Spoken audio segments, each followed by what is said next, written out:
All right, woman, we are not, well, we're live audio, but they can't see me on it. I'm already screwed up here. There's Richter in the house, boom, roasted. What I was going to do tonight was talk about how awesome it was to go into the live stream a couple minutes before and see that it's all jam packed with people. So it's basically me, you, and Richter in the house. So that's good. Oh, in a bucket of goo. I gotta suck up my Hollywood ass here, sneak it past my thing, and get my hat. I can't go without my hat. It's terrible.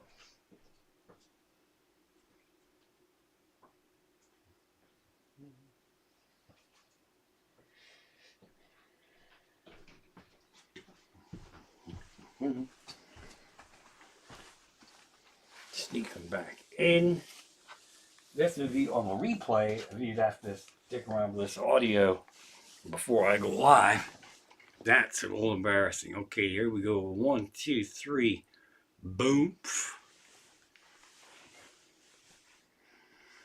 All right, how do you do, folks? Here we go.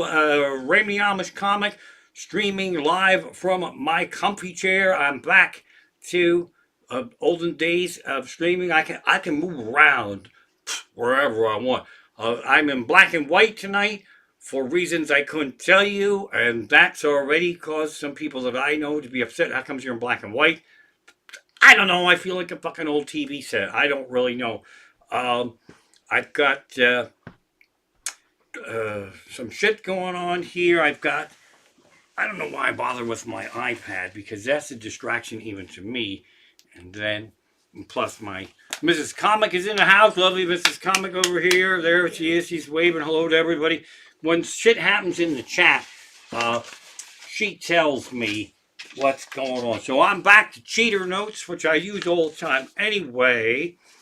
Shout out to Richter. I have to complain about Richter a little bit tonight, but not just right to start off my show. That's just absolutely ridiculous. Not sure who's showing up here tonight.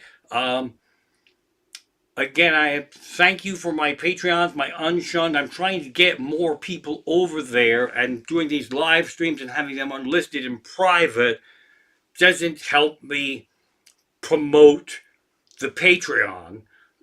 So I lied and said it's unlisted and it's Patreon only, but it's actually public. But I didn't go on Facebook Live because I'm already getting fucking trolled over there about something I want to talk about later in my show here.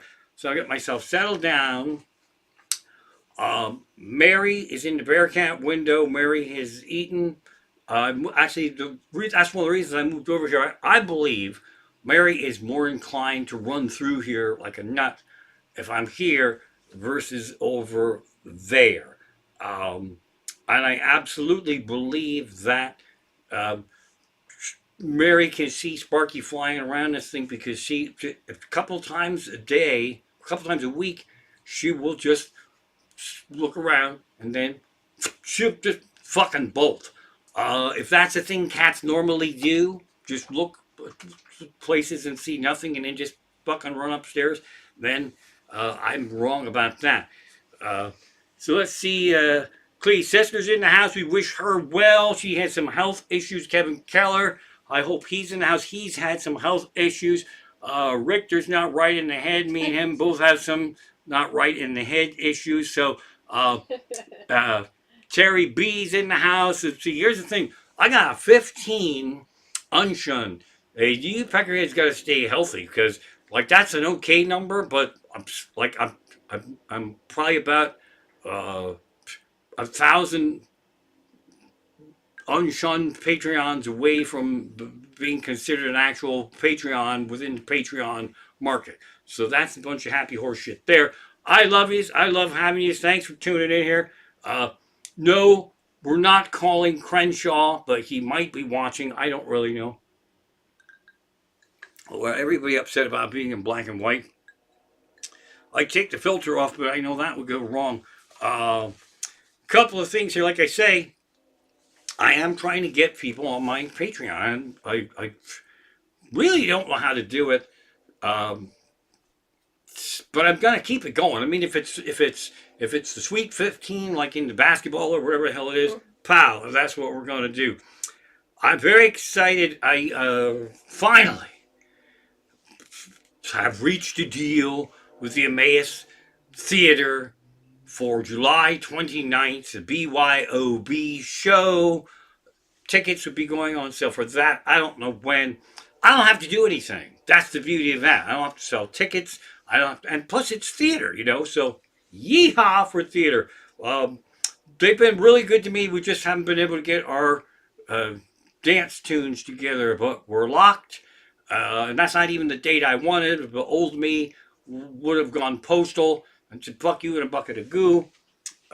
There's a sign that proves that. The fuck you in a bucket of goo sign is here. I'm trying to give Mary a clear runway, which I really haven't done. So I'm excited about that. That will be all over my Facebook events page, which again, I have amazing fans, but they post on an event. Where am I going to be? And then they post places where they hope I'm going to be. Like I just did a theater show. That's what I'm doing. It's daughter's boyfriend put the idea in my head. We're all theater geeks. We love theater, community theater, New York theater, love theater. I was doing a fundraiser for a Fleetwood community theater, and then daughter's boyfriend suggested I do the Bring Theaters Back tour. So that's what I'm really doing, and they're getting it. Usually when you book me, there's a giant commitment, and then there's worry if they're going to sell enough tickets to pay me, and then it's fun and everything's okay. So I dropped the guarantee on my Bring Back Theaters tour. I'm looking to book movie theaters, community theaters, all that fun stuff. And again, on that post, people are going, are you coming to Altoona? Are you coming to Northeast Pennsylvania? And that one made me nuts because that's a big fucking area. That's not like a town. If you live in Northeast Pennsylvania, you gotta just sort of say the name of the town, because Northeast, if you go and take a map, that's like a whole fucking another state. So you gotta pin that shit down. And then again, I posted something very hateful, and my wife, who's more adorable and smarter than me and nicer and has better manners, say that person was actually trying to help you. So you might want to thank them instead of saying, look, I don't have any fucking secret shows. If it's on there, that's where I'm going to fucking be. And if it's not on there, then I'm not going to fucking be there. There's no big wave of secret fucking shows that I like in Altoona that I don't want you to know about. So I apologize for that. They were trying to help me. So I'm trying to be a nicer person, but it gets to be tough sometimes. Exciting news also. You know those AARP cards you get in the mail for years, and you get mad at them because you're like, I'm not that fucking old yet. And then you just fucking throw it in the garbage. Well, guess what? Doesn't matter how old you are. And I am now an official AARP member, and so is Mrs. Comic, for $12. We're both on the same membership because I can get $10 off per phone line on my phone bill with my AARP membership. That's fucking a no-brainer there. $12. I get 4 lines. I get on my home plan. That's fucking $40 whenever that kicks in. It's worth it just for that. So that's absolutely kind of amazing. So now I'm a proud AARP member. What it means is I get a discount on my cell phone. Which brings me to something else. Our cell phones are out of contract, and they always horror to get to 8 plus, which is basically now the 8-track tape of cell phones. And there's a big promo going on that you can get, and I was on the phone with goons, you can basically get the iPhone 13 Pro or 13 Pro Max almost for free. Your phone bill will go down if you trade in your old phone. That's what I was told. And so we're going to trade in 3 fucking phones on this deal, and my bill was going to go up by $80. Now, the fact that I had to explain to this person on the phone that my bill going up $80 was an opposite idea to my bill going down if I upgraded these phones seemed to confuse them.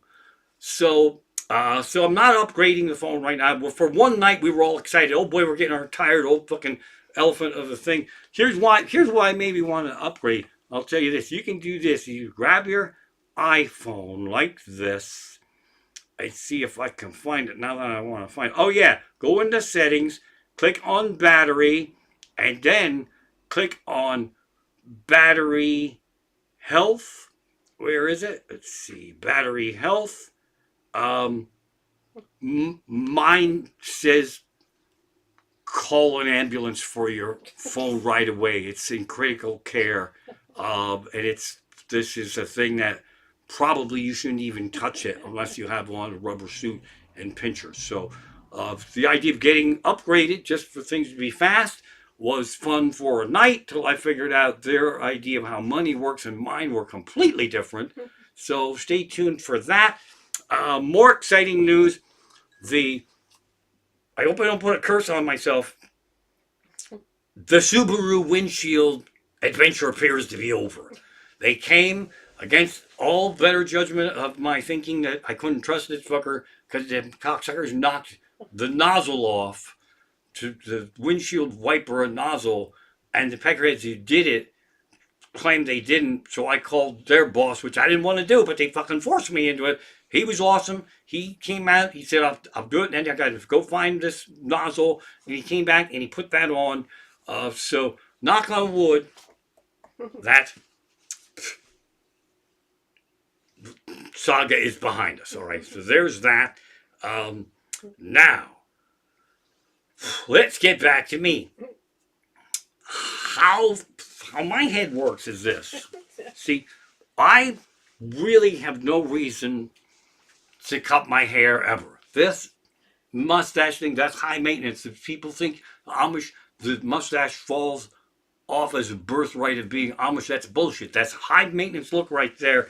And so my wife will never insult me. She'll say, I can give you a quick trim anytime. And that's her way of saying I look like a fucking escaped mental institution patient. And then if you were been watching along, you saw my own hair sticks were scaring the fuck out of me. So, my wife and I got to go do something really fucking fun. And we almost didn't go.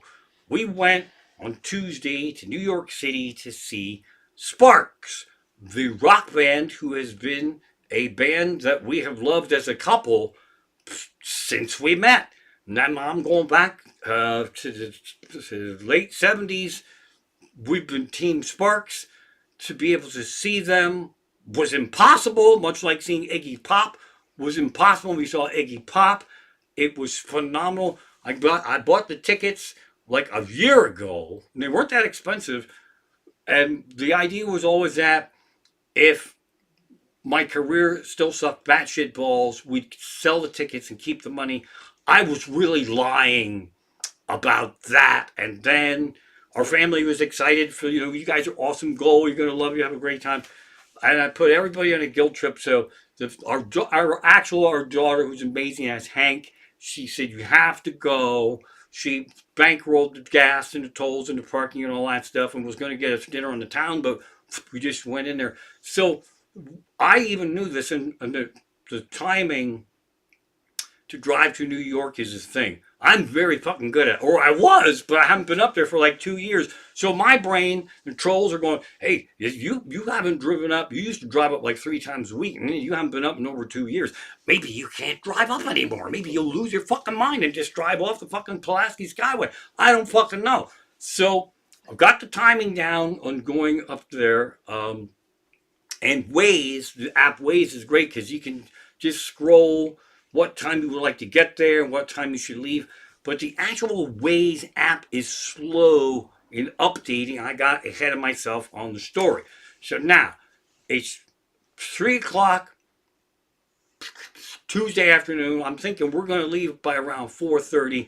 So I asked my wife if she could still give me the quick trim. Oh, she asked me, could I still give you the quick trim? And I'm there, yes, but it's going to be really quick. So that means I grab a stool, I go in there, and I'm taking around on my phone trying to update shit and Instagram and all that. And she just runs around, fucking snip, snip, snip, snip, snip.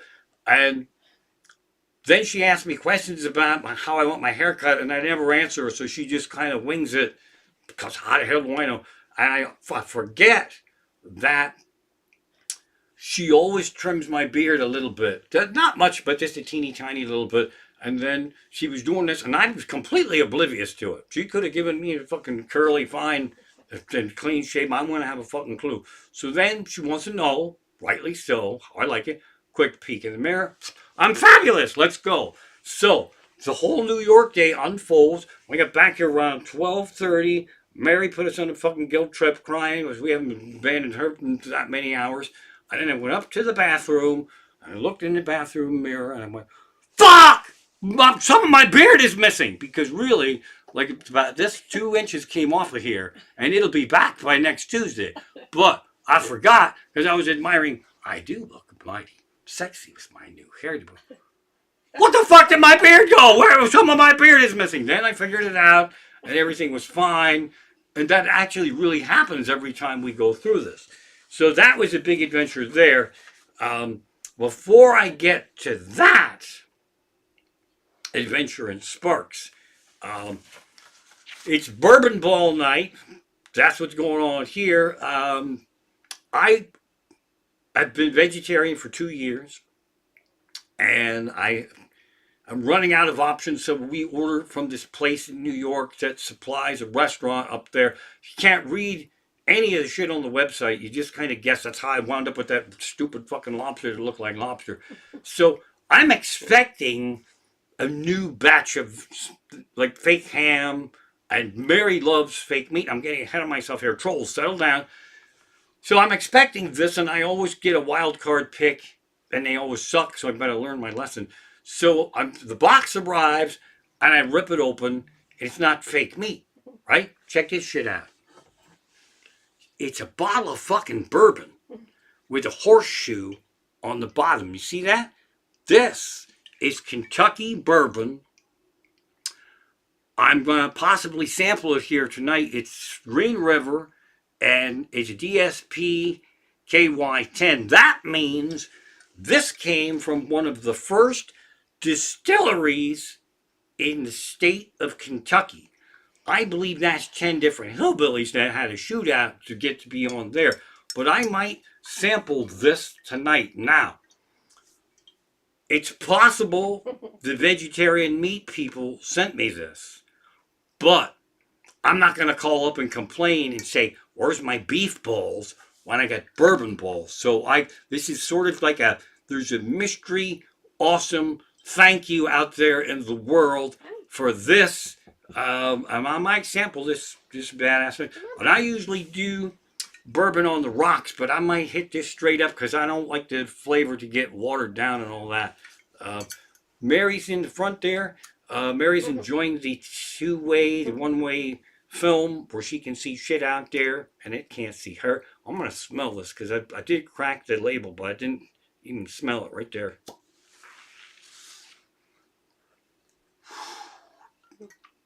We're going to either cut things short tonight so I can drink this, or I'll start drinking it and then things are going to go way too fucking long. Well, I didn't pour that yet, but that's a big thank you out there from my super fans in the South, I'm guessing. Really had to go out of your way to get Kentucky bourbon up to the New York fake meat place and have them ship it down and make it seem like it was beef balls. So now back to that story later on. Now back to Sparks. Sparks is a really fun band. We love them. They're an acquired taste. They have been around. I'm 63 years old, and I've been listening to them since I'm 18 fucking years old. That's from Clee's sisters. Clee introduced us to Sparks. They went through a whole bunch of different things. They're really so much fun. I'm so happy for them because I'm hoping what happens to them happens to me, even though I don't have 43 records. They fucking suffered most of their career. A lot of things they thought were going to hit never fucking hit. And it's brothers. And they're really fun interviews because the one guy, Ron, the older of the brothers, he writes everything. He writes the music, he writes the lyrics, and the other guy, Russell's got a kind of a high feminine voice, and Ron won't scale it down for him, so he makes him continue to sing like a lady. So they're absolutely amazing in that they are fantastic musicians, really fun. Their interviews are smart mouthy. They never were commercial, but the YouTube clips are phenomenal. It's I connect with them on account of they get a lot of stupid questions, and I'm not as smart as them. I get fucking mad right away. So in one interview, they're sitting there, they're going, "So you guys are identical twins?" And he says, "No, we're not identical twins." He says, "So you guys are twins?" "No, we're not twins. We're brothers." Then the next question is, "Well, how did you meet?" And he said, "We're brothers." Real fucking calm. How did you meet? We're brothers, you stupid fuck. That's what I would say. So the interviews are absolutely fantastic. They were on the Dick Clark show a million years ago when they were young and sexy. And Dick Clark came over to them both and he said, "Now you guys are brothers. Which one is older?" And Ron looked at Dick Clark and said, "You're older." That's fucking funny. That's absolutely hysterical.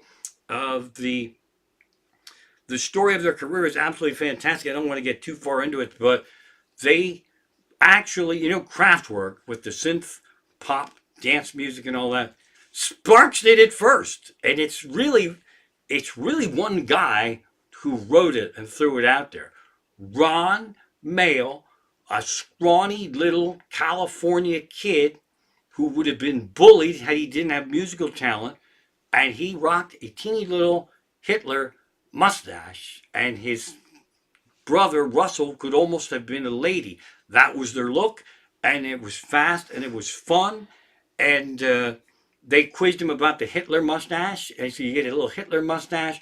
I need a little. It's kind of like a Charlie Chaplin thing, and Ron said, "Well, they're kind of both like cartoon characters, but I have a different theory. Because I love them so much, and Ron now they're in their 70s, man, and just that they're fucking touring. It's incredible." But I think it was a good idea if you were kind of like a frail music nerd and you didn't want to be bullied. Just go with the Hitler mustache. I think that's going to keep most people away from you. Like, okay, he's little, he's old, he's scrawny. He's got a fucking Hitler mustache going on there, and I don't fucking trust that. So my wife and I Tuesday had the fucking most perfect day. That's the best way to say it. It's absolutely incredible. City Center, no, Town Hall in New York City. I've been there for Victor, you're going to fucking love this. I was there years ago for a benefit for the Kitchen in New York, which ran all the weird music when nobody would let them play. Philip Glass, Steve Wright, Laurie Anderson, Meredith Monk, they were all there. And they did a benefit, and I got to see them.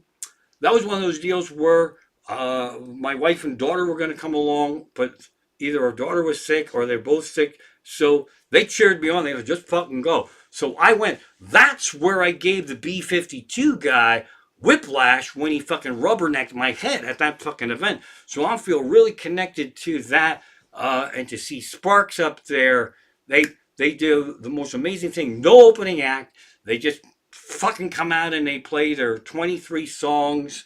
I don't know how they picked them because they have like 43 fucking albums, and it was just a great night. And they ran a safe show. The band asks you to mask up, and you need to be fully vaxxed. And the theater handled it so smoothly, we didn't even feel like anything weird was happening to us. So that was pretty badass there. But it was absolutely phenomenal, very inspiring. The only thing that I haven't got inspiration wise from them yet is they fucking work.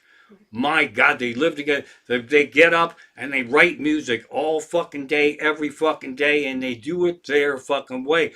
They had an album that was supposed to be good, and it's really good, but it didn't hit. It was a big beat. It's just a classic fucking rock album.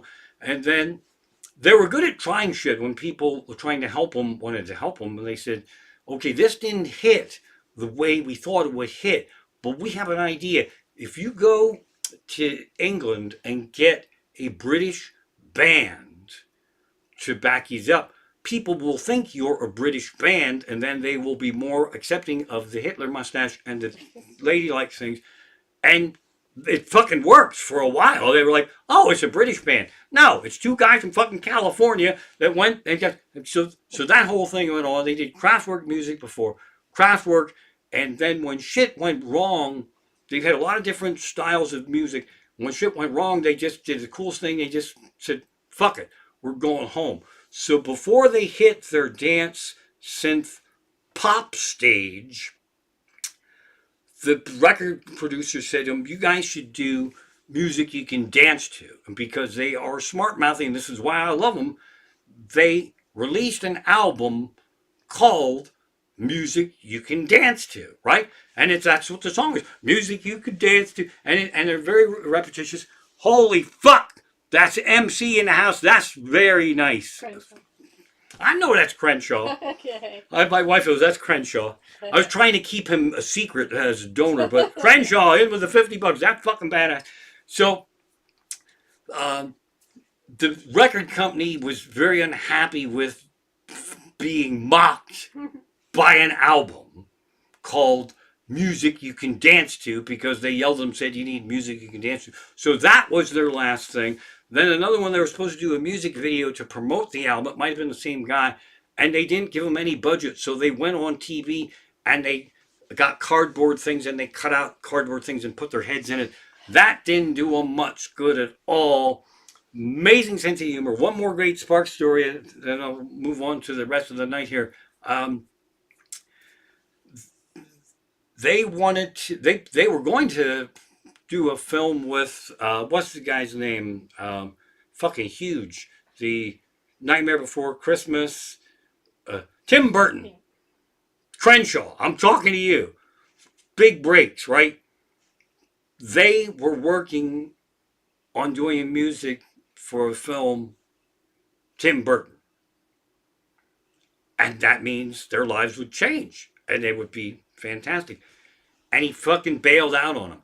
That is a dagger I don't think I could fucking recover from. It's just, don't fucking do a movie with me at all. Don't say you're going to do a fucking movie with me that's going to change our lives and then just fucking go away. So they had all that shit going on. And then things are going good for them now. They've got a movie. They have Adam Driver in the movie, and I can't ever remember the name. Annette, I think it is. Fantastic. I'm so happy for them. They are feeling they're sewing whatever the things they sew. They're doing fucking good now. It was just so amazing to see them. Sparks is very personal to my wife and I. We love them. That was a song, Tryouts for the Human Race, and we used to goof around when I would voice Sparky. She would always say, but right before Tryouts for the Human Race came on, she'd go, good luck! Like, because I was trying out for the human race, and then mostly she wouldn't stamp my card, better luck next time, only one try a day. So Sparky, you come down home church, she stamped my Tryouts for the Human Race. I fucking made it. That's badass.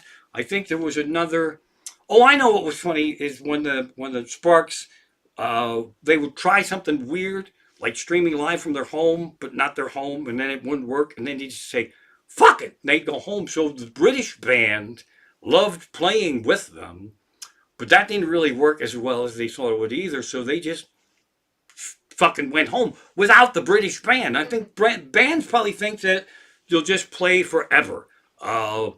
It's the mental illness of old men playing in the basement to think they could just fucking move in with Sparks. So they just fucking bolted. Phenomenal show. It's a perfect date. If you don't go anywhere for 2 years, take your woman to see Sparks if she loves Sparks. That's all I can tell you. That's fantastic. There's shit on Amazon. There's a Sparks documentary that's very entertaining, even if you don't like the music. Fantastic. There's no way they're paying me anything for this. Okay, so